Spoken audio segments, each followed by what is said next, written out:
Good evening, everyone, and welcome. My name is Paige Berger, and I'm the marketing director here at Barrett Bookstore in Darien, Connecticut.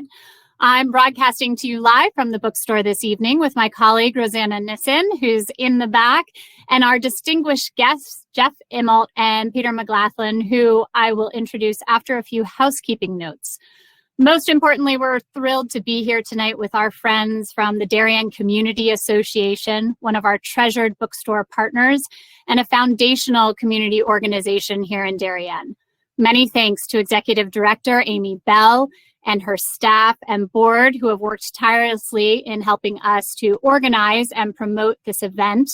We love working with the DCA. We've partnered with them on many past events.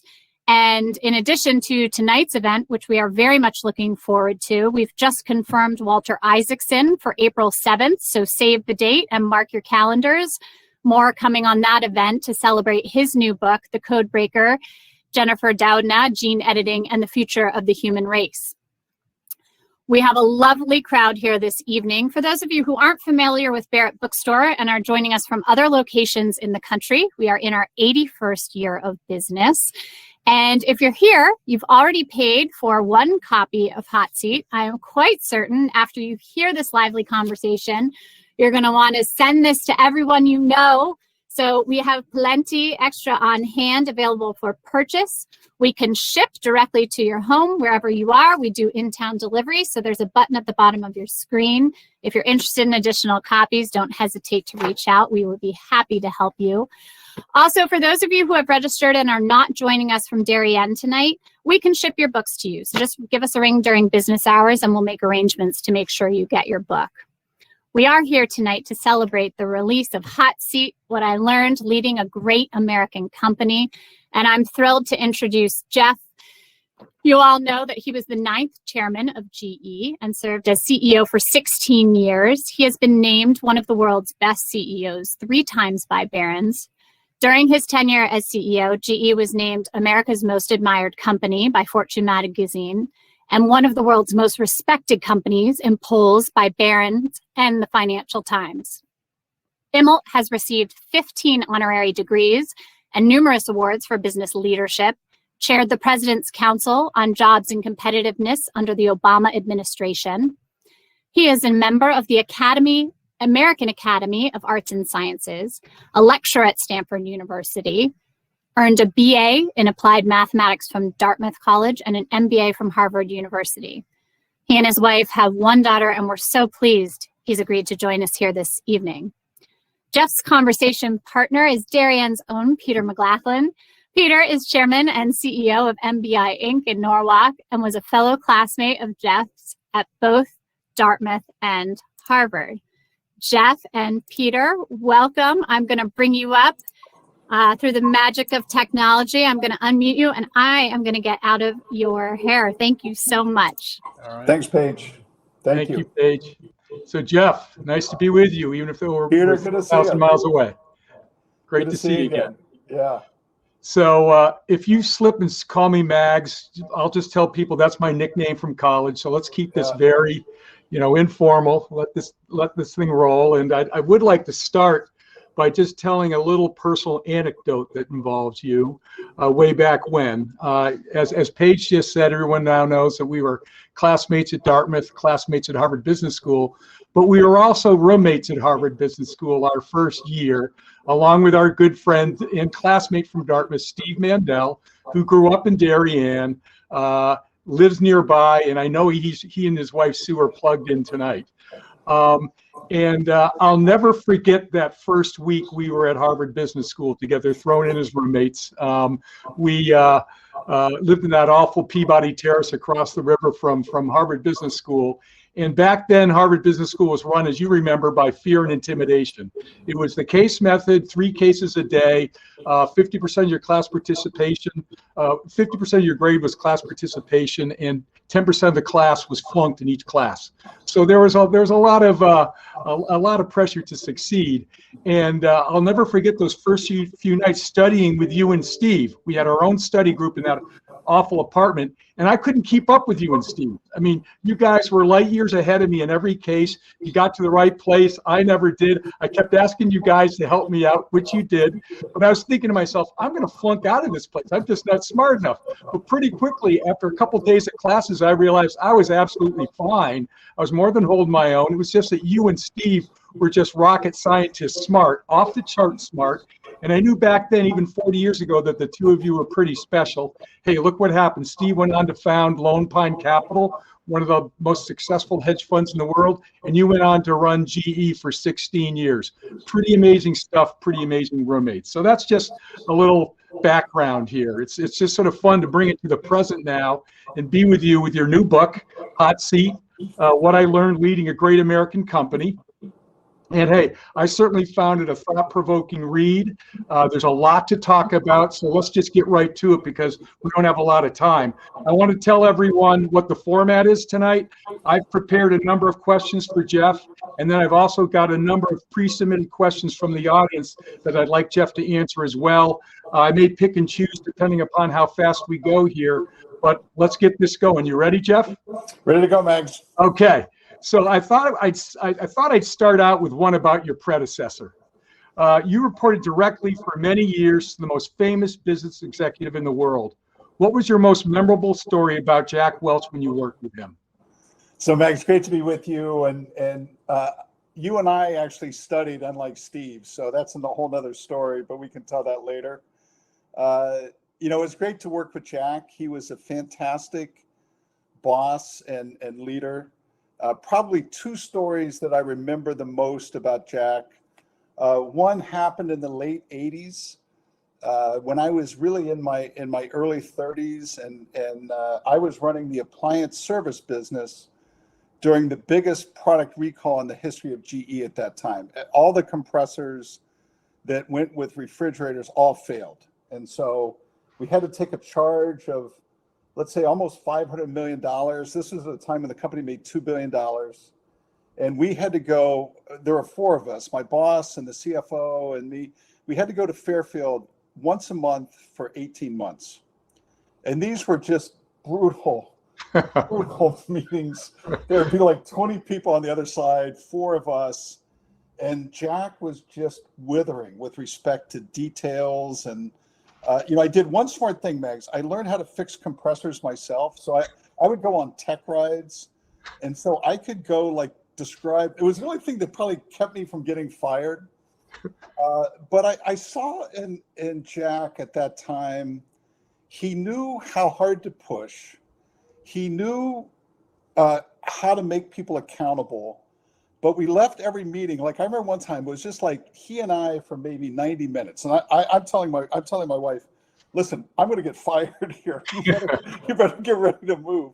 And I'm walking out the door and he runs over and grabs me and says, "You're doing a great job. I just want you to know you're doing a great job." So, you know, his ability to hold people accountable, but still motivate people, I thought was amazing. And then, you know, 10 years later, I was running the healthcare business. And probably a third of the U.S. healthcare system was run by Catholic charities. So Bon Secours and Ascension and things like that. And it was all run by nuns. And there were 12 that were in this council of all these hospitals, very powerful. And they asked to meet Jack Welch. So I took 12 nuns to headquarters. And Jack and I had breakfast with them. And, you know, I did some introductions. And the first questions, you know, Nun Stern says, "You know, Mr. Welch, you fired so many people over the years. How did you do it? How do you sleep with yourself?" And I'm saying, "Oh shit, I'm going to get fired again." You know, but he turned the charm on, and you know, he asked them how they measured people in a not-for-profit and all those things. And you know, Max, I saw in him an ability to show grace, to be charming. It was a great conversation. You know, they all kind of thought it was amazing. And so his ability to be a different person, to be what was required at every given moment, I thought was just an amazing gift. And I've never seen anybody before or after who could run things at scale the way Welch could, you know? And so he was just a remarkable guy. Yeah, for sure. For the first 15, 20 years of your career at GE, you were always moving around. I mean, Lori and I had a hard time keeping track of where you were. You were in Dallas, Chicago, Louisville, I think Pittsfield twice. I know Lori and I visited you there a couple of times too, Wisconsin. So a lot of different jobs, a lot of different divisions. Which position below CEO was your most favorite position and why? I love the healthcare business. I loved, it's kind of the intersection of technology, public policy. It's kind of a basic human need. It's a fascinating, complex industry. When I was there, GE was relatively small. We were maybe $3 billion in a $2 or $3 trillion industry. Mm-hmm. So I had kind of a green light to grow the business, and that was fun and exciting. It was kind of one of the first GE's businesses in China and India and different places around the world. But it began in me kind of a lifelong passion for healthcare, which is kind of what I do today. And I just find it to be, to a certain extent, kind of the US's biggest problem, biggest opportunity, biggest industry. And there's just a bunch of opportunities that rest ahead. But that was really great fun. I just look forward to work every day, and I learned a lot, and it was just a great platform for me. So that was one that was always immensely enjoyable. Right. And you were running GE Medical when you were tapped for CEO. Is that correct? I was. I did it for the last 5 years, and it was just like a blank canvas, so it gave me an opportunity to take a lot of different, kind of strategic initiatives and a lot of global growth. And it just gave me a really good foundation, for, I think, the world that kind of was ahead of me. So it was, right. It was just a great job. Yeah. And for that last year or so, maybe 6 months of your tenure at GE Medical, that's when this competitive runoff for CEO really started to go public, correct? And go. I'm sorry, Bex. And I was just going to say, you described it as contentious, distracting, and downright weird. And you were living in a fishbowl, and so I'd love to hear you talk about that. But also, you're running against two guys that were considerably older, and Bob Nardelli and Jim McNerney, highly accomplished GE employees. But Jack went with a younger guy, why did he pick you over those two guys? And what was it like during that competitive runoff? Because it had to be hell. Yeah, look, it was downright weird. Nobody's ever followed that. Nobody's ever done it quite the same way before or after. It was awfully public. It was just really strange. I think in 1999, really, it started to become more apparent and more serious. Then in early 2000, Jack called each of us separately into his office and said that if you don't get picked, you have to leave. You have to leave the company. And I kind of said, you're kidding, really. I said, look, you're the boss. If that's what you think, I'll go. But I'd stay. And so when he called and said that I was going to get the job, Megs, it wasn't really necessarily joy of getting the job as much as that it was relief that it was over, and we kind of had some certainty. And then I had 8 months with him after that to kind of get to see and learn the company. Now it sounds strange today, but before I became CEO, I had never been to a GE board meeting, really. So it was all kind of like new, and he was kind of the centerpiece of the company. None of us had done much media or anything like that. So it was really, I had so much to learn, really. And in terms of why, it's hard to tell. I think Jack had a vision that the person who replaced him could do the job for a long time. So being younger wasn't necessarily a bad thing. I had worked in plastics and medical, which is where most of the leaders in the company had come from, those two businesses. So I had a lot of friends inside the company. Well, look, Jim McNerney was a great leader, but so was Bob. Yep. They were really fantastic people as well. So, you never know exactly why it happens, but Right. that's the way it happened. Yep, yep. I want to throw a related question to you from the audience. It's from Nigel in the audience. Question is, what advice would you provide to a new CEO taking over for a very successful predecessor? Yeah, so in the year 2000, Fortune magazine named Welch the best manager of the previous century, right? 100 years. That's all? Henry Ford, one of those guys could hold a candle, right? So you kind of sit there and say, okay, that's kind of a narrow lane to swim in if you think about. So I think when you replace somebody famous, you have to drive, like I wanted to run the company differently. I actually thought there were things we didn't do well and that we needed to do better. I wanted the company to be more technical. I wanted the company to be more global. I wanted the company to be more customer oriented, and I wanted the company to be more diverse, right? So I had a very clear set of things that I wanted to change inside the company, but I never could say, I'm going to do this because the old guy screwed it up, Right. You just have to drive change quietly when you replace somebody famous. Now, Banks, I would add to that, for the audience and just for anybody that wants to be a leader, even when you replace somebody that's not as famous as Jack, trashing the past has a short shelf life. In other words, I watch President Biden. Everybody wants him to do well. But at about this point, nobody really cares how Trump did it anymore. They all kind of want to know what's next. And it doesn't matter if you're president of the United States or you're running a small company, just nobody gives a damn about what happened last. They want to know what you're going to do. So in some ways, I think the GE team was ready for a change and nobody ever really, pushed back or fought the kind of things I wanted to do.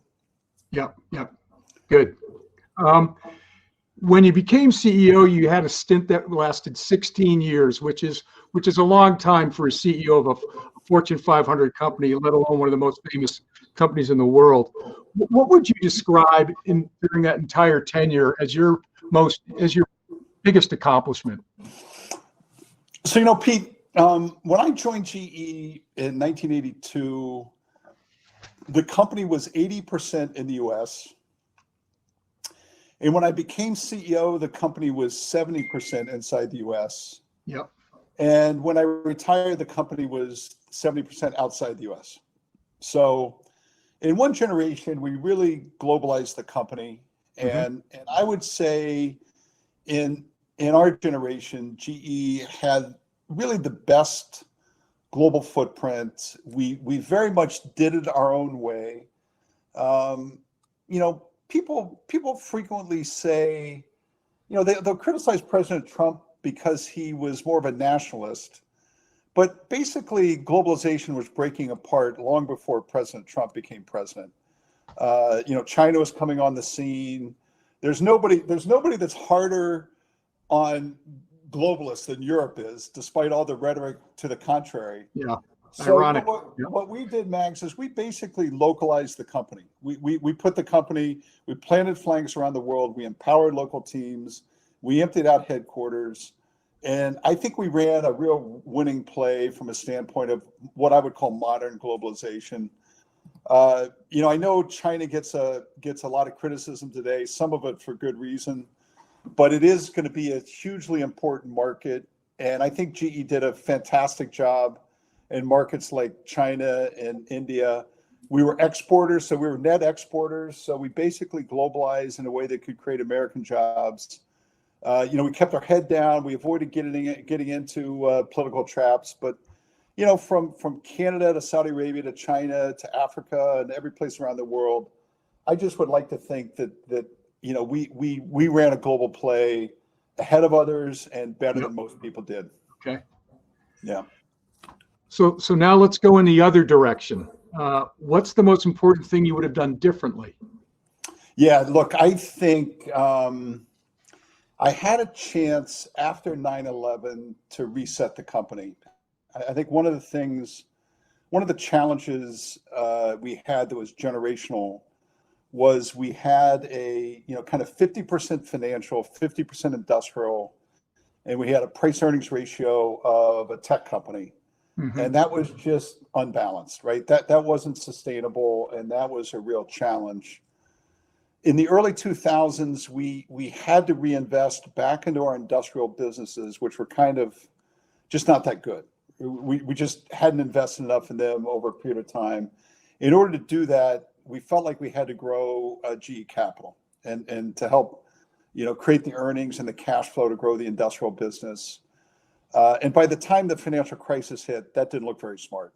So I think in many ways, I could have reset the company after 9/11, probably should have. Reset industrial and financial mix to being bigger industrial, less financial, maybe not grown GE Capital quite as much, because again, over the course of 15 years, we never got as much value out of the GE Capital businesses as we should have, right? And this was a great team. It was a great group of people. There were many really fantastic businesses. We had absolutely when Lehman Brothers went bankrupt, it really crushed the debt markets.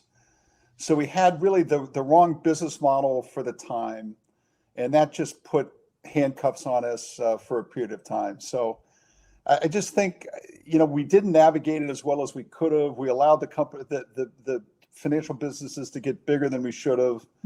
And I own all that. I talk about it in the book, and it just was really, there was nobody whose business model was hurt worse the day that Lehman Brothers went bankrupt than GE Capital, right? And navigating that just took a ton of effort and time. But GE Capital was a great group, a great set of leaders, and I just never did as good a job as I could have to help us navigate all that volatility. Now you're taking one for the team there, saying that that's on your watch, but that sort of brings me to this next question, which I think is a good follow-up here, which is, hey, you even said in the book, the GE you inherited seemed overwhelming in its complexity, the myriad responsibilities. I mean, my head exploded reading some of the things that you had to deal with on a day-to-day basis. I mean, because you were making decisions where you didn't really even have control over the outcomes of some of these decisions.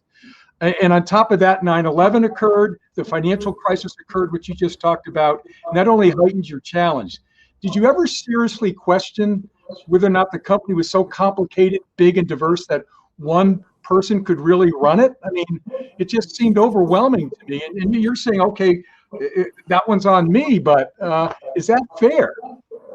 It's a funny thing because, again, everybody reads the book and says, what did he say about Jack? And the fact is, it's just like, it's a 350 page book. There's probably 7 pages where Jack is mentioned. And that's what people, but, I love Jack, but it was just a different day, Mags. In other words, the 80s and the 90s were really, kind of lots of tailwind. And it was, the U.S. ruled the world and the economies were pretty good. And when the economies are good, you can run a complicated company. And in fact, I would say that kind of our business model was the best business model for the 1990s. But, when you trip into 9/11 and you're in the commercial aviation business, the insurance business, and the media business, right, you're sitting there saying, hey, this is too complicated, right? How long have you been CEO? How long have you been CEO? A day. I remember 2 days before 9/11, you blew out your Achilles. We were supposed to go out to dinner. Right. And that was the, and then Mags, then fast forward to when Lehman Brothers went bankrupt, the financial crisis, we had a huge financial service business. And, for probably, look, like if I were to describe crisis, like COVID's been terrible and it's heart-wrenching, the people that have died and the people that have lost their jobs. It's just been a horrible year. And my heart goes out to everybody that was affected. I'd say for the 90 days after Lehman Brothers went bankrupt, if you were in financial services, you'll never forget that as long as you live. It was just 90 days of fright. Mm-hmm. Every day was a new crisis, and you had to be making decisions all over the place. And at the same time, I had a media business, an aviation business. And so those businesses I basically worked on from like 7 p.m. until 11 p.m. And then from 6 a.m. until 7 p.m., I was doing financial services. And it's just like indescribable. I remember like 2 weeks after Lehman Brothers went bankrupt, Washington Mutual went bankrupt, and the bondholders got wiped out. This was on a Friday. And we decided that night that we were going to go raise $15 billion in equity the next Monday, right? So, which was the biggest secondary in the history of the world. So I call my board like on a Saturday morning. Nobody's there. It's all teleconference. I'm saying, hey guys, kind of rocky out there. We're going to go raise $15 billion on Monday. Silence. Right? On the other end of the line. Finally, Roger Penske, who I really loved working with, he was a great director. Roger says, hey, let's get the money. Everybody says, let's get the money. So then, Mags, we fast forward to Sunday night. We had to launch the offering in Asia. Wachovia was going bankrupt. TARP failed. 7 banks in Europe go bankrupt. And I had to decide, kind of like with 15 minutes to go, do we launch the next day? And I never felt like I had so much pressure in my life. Like I wanted to like suck my thumb and call for my mommy. It was just like brutal. Right. We decided not to go. The market's down 1,200 points the next day. We get Buffett to invest $3 billion. We go 2 days later, we raise $18 billion. That was just a normal day during the financial crisis, right? Yeah, and then the next day I would go work on aircraft engines and things like that. So a long-winded answer to say, I think in this era, simpler is better than complicated. When life is complicated, simple is better. And, I just see that. I probably should have made the company simpler, faster, but it's just it's just such a different time. And we were probably too complicated for the era. Right. Okay. I'm going to switch gears a little bit and get a little bit more subjective here. We've been close friends for 45 years. Our wives, Lori and Andy, have been close friends. Know you really well. I've come to appreciate your great sense of humor, your sincerity, your integrity, your insatiable curiosity, and your incredible work ethic. How would your GE peers describe your personality and your management style? I know that's different from friendship, but I'd just like to see the contrast. Yeah, I think, Peter, most of the senior people would say, they would kind of describe me as a systems thinker. In other words, I look for connections and some of the initiatives we drove into digital or into clean tech or things like that, or even into China. We got there early because I tried not to look just at what was in front of me, but what might be around the corner. And I think most people would describe me that way. Uh-huh. I think they would say that I connect with people, that basically I build relationships and find ways to kind of see the world through other people's eyes and make good connections. I think many people would say that. I think the last way I would describe it is, I think people would say, like, I'm warm on the outside and tough on the inside. Okay. And in other words, I can be pretty stubborn. I can be pretty pointed when I need to be, but don't prefer it that way. And I would say that's how people would describe me. One of the things I did, Pete, is after the financial crisis, I was just burned out. I was completely burned out. I was really down on myself and feeling really, really bad about everything. And I decided to, the one thing I liked to do was work with people. And I decided to bring one senior leader in each month. And we would have dinner. Our spouses would have dinner in downtown New Canaan. And then we would go and spend, 5 or 6 hours on a Saturday morning, just the two of us, right? And we would just, I would ask them to tell me about their business, about themselves, and about the company. And it helped rebuild my connections inside the company. And just, the notion that even for a big company, the ability to connect one-on-one and see individuals for who they are and what their hopes and aspirations were. It kind of rekindled my love of the company, and just again taught me again to be a good listener and to really listen to where people are coming from. So connections matter. Yep, for sure. That's absolutely true. Speaking of connections, I remember being on the golf course with you when you told me that Nelson Peltz of Trian Fund Management bought a big part of GE, a relatively big part of GE, and you took it as a positive sign of support. Turned out he didn't do you any favors in the end. If they hadn't gotten involved, do you think you could have gotten GE back on track, given enough time? And I'm not talking many, many years, but it came out in your book that you felt like you were on your way, and he just was not seeing it the same way. Mags, I in 2015, I got a call from Joe Perella, who was a friend of mine, great investment banker, and he said, kind of a half dozen activists were underwriting the company, and that we just needed to be ready because it was a conglomerate, easy to pick apart. Yeah. We had a tough time through the financial crisis, et cetera, et cetera.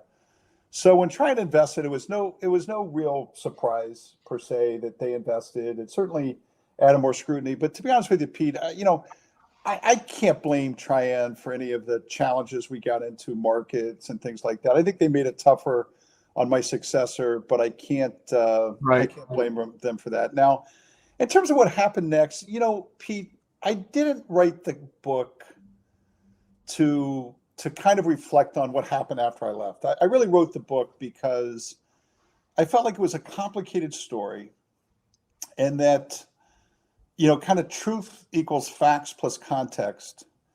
And I felt that the context around GE had just gone missing. That basically, between the media and the company itself not defending itself, that the narrative around the company didn't speak to the people I worked with. And what I really wanted to do was add more facts, add a more complete story about the good things we did and the bad things we did, but to at least get a complete story out there. And that's really what I try to do, right? In terms of, running a company during a crisis or when things aren't good, you have to make quick decisions. You have to operate the company better, and you can't allow people to point fingers, right? So I would have always focused on those three things, but that's not the reason why I wrote the book, Pete. I wrote the book really to speak to the thousands and thousands of really great people I worked with, and allow them to feel a more complete way around the company, right? And that's really, that was really the context with which I wrote it. Okay. So on a related subject, maybe going a little deeper along that vein, now that you've written the book, and with the passage of time and more years going by in the future, what do you hope your legacy is at GE? I know you wrote the book for a lot of reasons, but I also know this is a pretty personal book for you, because you're saying what you think needs to be said, and that's got to be part of how you want to be perceived. There's nothing wrong with that. So I'd like to hear you elaborate on that a little bit. Yeah, so it didn't end the way I wanted to, Mags, and you really find out who your friends are when things don't work the way you want them to, and you're certainly one of them, and so is Lori and your family.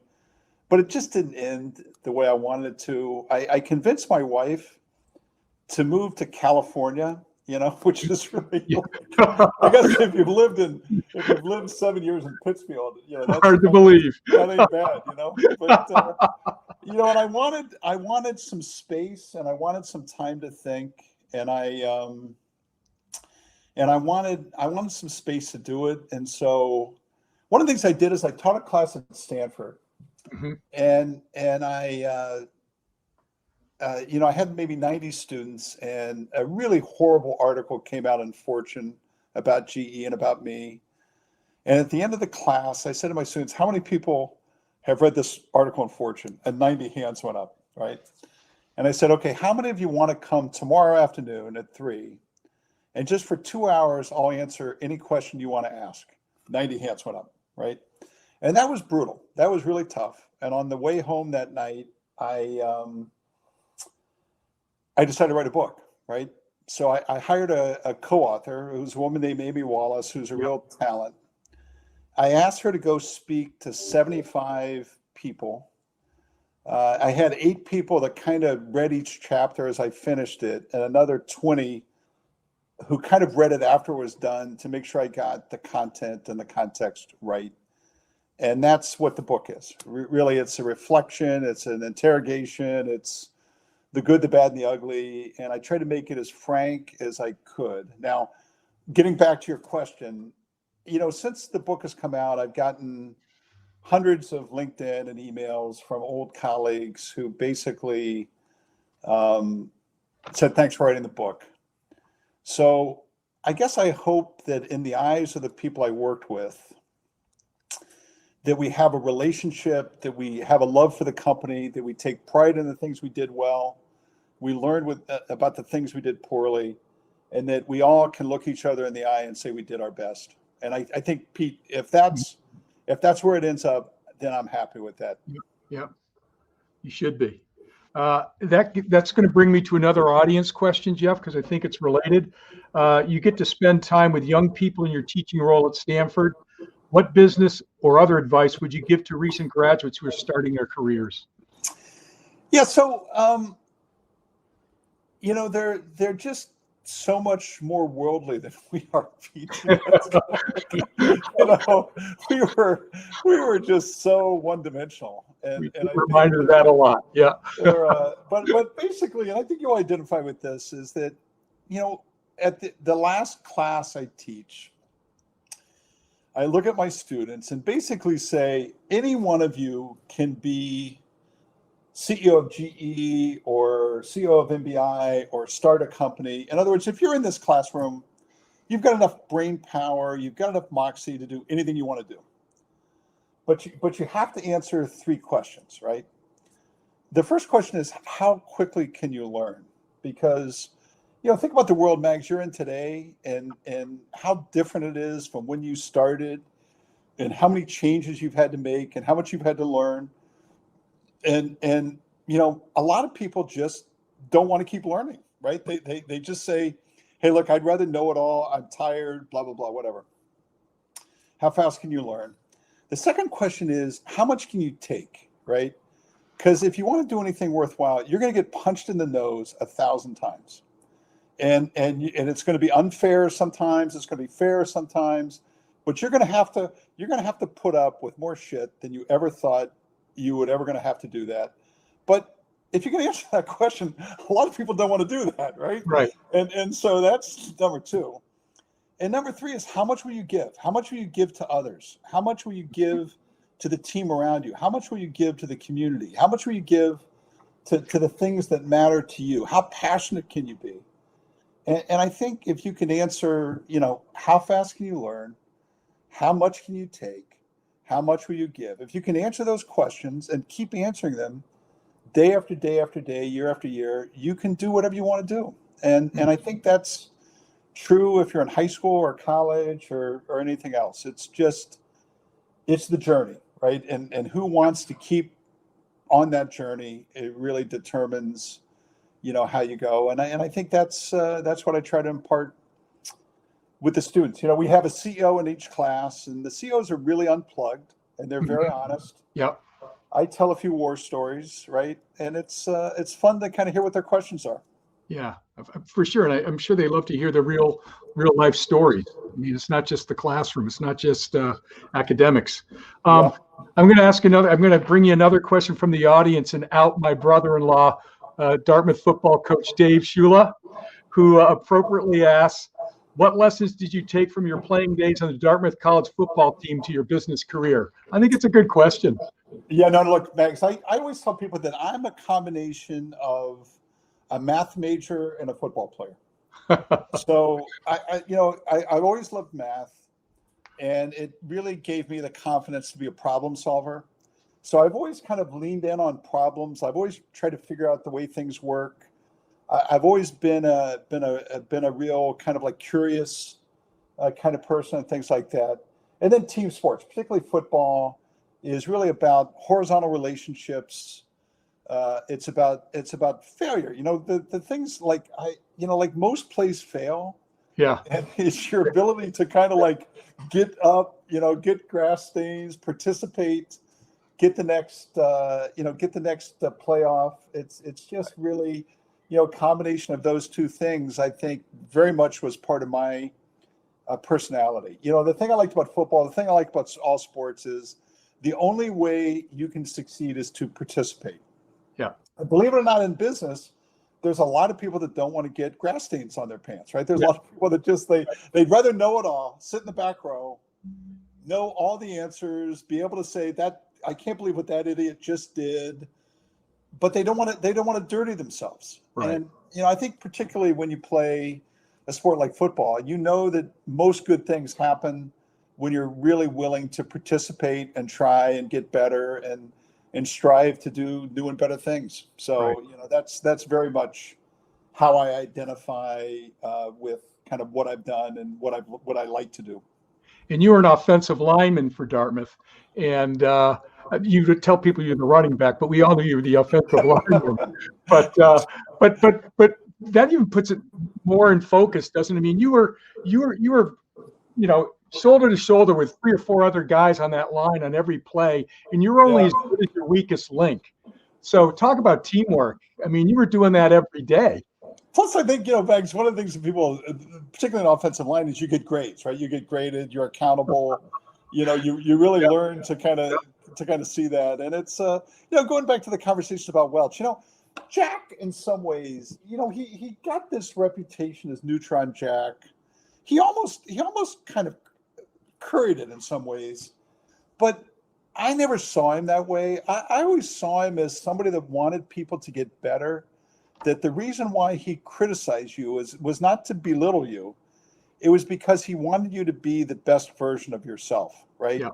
And so a little bit, going back to the sports analogies, a good coach is somebody that wants you to be the best version of yourself, and that they're critical not to belittle you, but to really get you to motivate and be better. And that's the managers that I had in my career who are that way were just the ones that I always had a great association with. I do remember you telling me a few stories about Jack getting in your face, because he was known for, he had a stutter, right?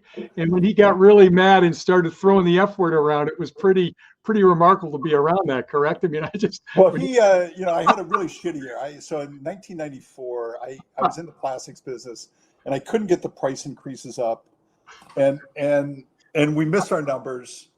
And so, 2 funny stories, Meg. So one was we had to get a price increase at GM, right? And that was the whole key to getting the whole thing up. So I'm going to GM, and my phone rings. I'm in the parking lot. My phone rings, and my secretary says, "Mr. Welch is on the phone." So my whole sales team. So there's 4 of us in a car, and Jack says, "Put me on the box." So I hit the speakerphone. And Jack's like, "Okay, you guys," so here it is, like we're 4 or 5 levels below him, but he's reaching down in the organization to kind of say, and so, one thing led to another. So I'm at the kickoff meeting that year, and he said, "Jeff, I love you, but you just had the worst year in the company this year. You were the worst." Like he says, "You look around this room, there's 500 people. You were the worst." So I think, again, I would always say, what you learn from something like that is, I actually, you go through tough times in your career, and you realize that you can live without his approval. Basically it gave me confidence to say, "Okay, you're going to be that way. Okay, I know I can live without you, and therefore I'm going to prepare myself." But it's always fun, motivational. Hey, so speaking of memorable business leaders, there are a number of remarkable leaders out there today, like Elon Musk, Jeff Bezos, and even our HBS classmate Jamie Dimon. What business executive do you admire more than any other right now? Or it doesn't have to be one. I mean, who do you really think is doing a great job? Peter, my hero is Fred Smith of FedEx, because Fred Fred went from one plane as an entrepreneur, and for 40 years has scaled the company and himself. And he's grown every day, and he's curious, and he's interested. And it's just so rare to take somebody that can be an entrepreneur and watch them walk through every step, and never lose their curiosity and never lose the things that make them special. And so, like, I adore Fred. He's kind of like my hero. And then, having lived on the West Coast now, Pete, for a couple of years, 3-4 years, you have to respect people like Elon Musk. They play so big. Mm-hmm. They play, they shoot for, I remember being with Elon on a panel in maybe 2015 in this thing in Arizona, and Elon was on a panel with me, and he's talking about what he's going to do in space. And I'm sitting there saying, like, really? You're really going to invest that much money to build spaceships and at this cost, blah, blah, blah. And son of a gun, if the guy hasn't really revolutionized the whole industry, right? So he just moves at scale and innovates at such a way you have to admire him. And then let's just maybe, for the sake of completeness, give a shout out to Jamie, because I think in the, through all the cycles that the banking industry's gone through, Jamie's kind of stood apart, and just in terms of skill and strategy and execution and all the things that he stands for, right? So I think I would say Jamie of all of our peers, I just really admire what he's done. Yeah, same here. And speaking of Musk again, I mean, he's doing what you really liked doing at GE, which not only having big businesses, but important businesses, doing things that are bettering the world. And he's doing that. And I think you took a lot of pride in that at GE, right? Yeah, no, look, I think, again, going back to kind of why I wrote the book, I wanted to get some storytelling in there about the way GE could make a difference in Saudi Arabia or in Brazil or in India, and the different things that we did, and, kind of the way we worked with people. I give a shout out in the acknowledgments to a guy named Bob Santamore, who ran the union at GE, and I had immense respect for him. And, Pete, as you well know, because you and I have known each other for a long time, my dad worked at GE for 38 years, so nobody ever had to explain to me the value of a GE job. I was always able to see the company through the eyes of the people who were getting the work done, who were down on the floor getting the work done, and I always had a strong affinity with those people. Yeah. I'm going to give you a question from a G. It's clearly an ex-GE employee, a very specific question, where she said, I worked for GE Capital for 4 years and 9 years at GE Corporate and Investor Relations under you, never missing an earnings release. It was interesting reading what I lived through. I was wondering if this book is not only clearing the air for you, but also the beginning of some type of political ambition or run. Oh, Trump, watch out. This is a person that I hope likes me. I think, again, I think it was, I didn't write the book to clear the air. Again, going back to what we did. Mags, in 2010, I chaired President Obama's Jobs Council. So I'm kind of a lifelong Republican. I kind of call myself a Romney Republican. So there's maybe 12 of us left. Or something like that. I don't know what I am today, but that's what I was anyhow. But I got to know President Obama. He asked me to join his Jobs Council. Now, my parents, I grew up in Cincinnati. My parents are really a Republican. So I called home one night and I said to my mom, hey, you're going to see me on TV tomorrow. And I'm going to be with President Obama. He's asked me to chair his Jobs Council. And my mom said, well, you said no, of course. And I said, well, no, Mom, you're a civics teacher. You're a third grade teacher. Like when your president asks, you're supposed to say yes. So I did that. And it was really hard, Max. So you get a sense that business people, not as much translates to government as you think. And it was hard to navigate. When you're in business, you say to people, here's what you should do. When you're in politics, you'd say, here's what I would do if I were you.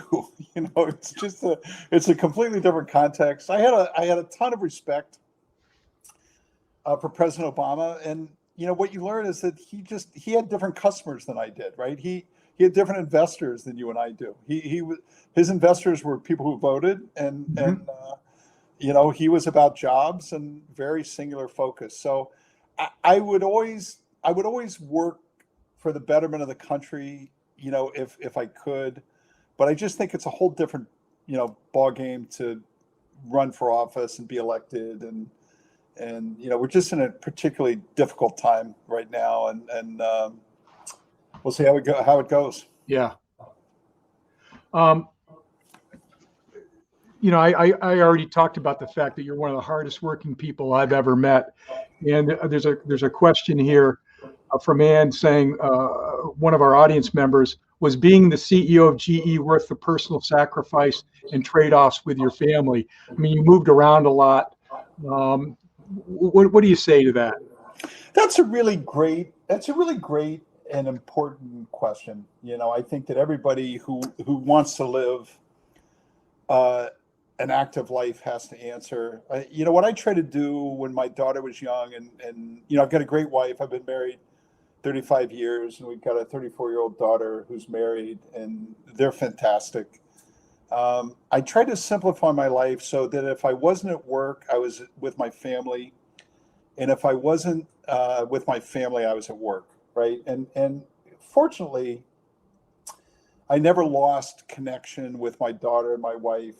Despite the pressures and the stuff that was underway, they were always my best friends and things like that. And I think, Mags, look, you and I are good pals, and Lori, the last kind of 4 or 5 years haven't been easy for me. Really, it's been a tough time, and having a great family to kind of fall back on, or to kind of protect me, or to be on my side all the time, that's worth it. That's valuable, right? So sure, put things in perspective, doesn't it?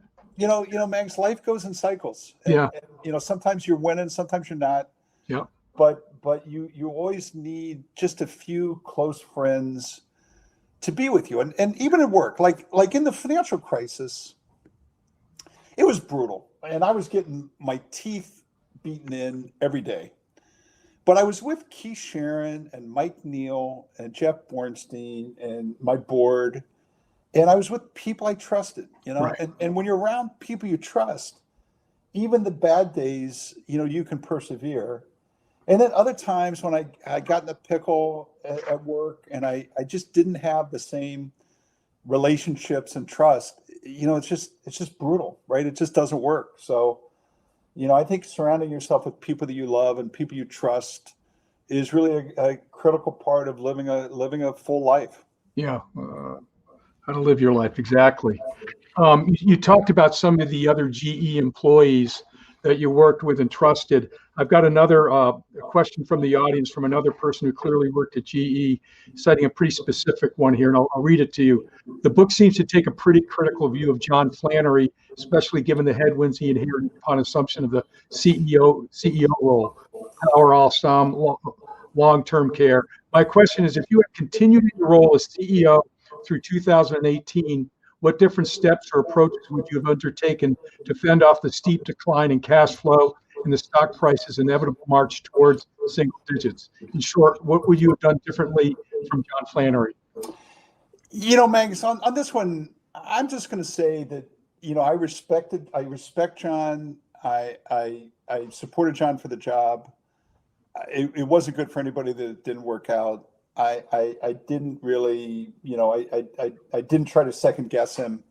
It just was a tough confluence of difficult markets, a power team that underperformed what it should have done. Yep. And he just didn't have good enough support from the people around him, and leave it at that. But look, I supported him. I respect John, and I never wanted anything bad to happen to him.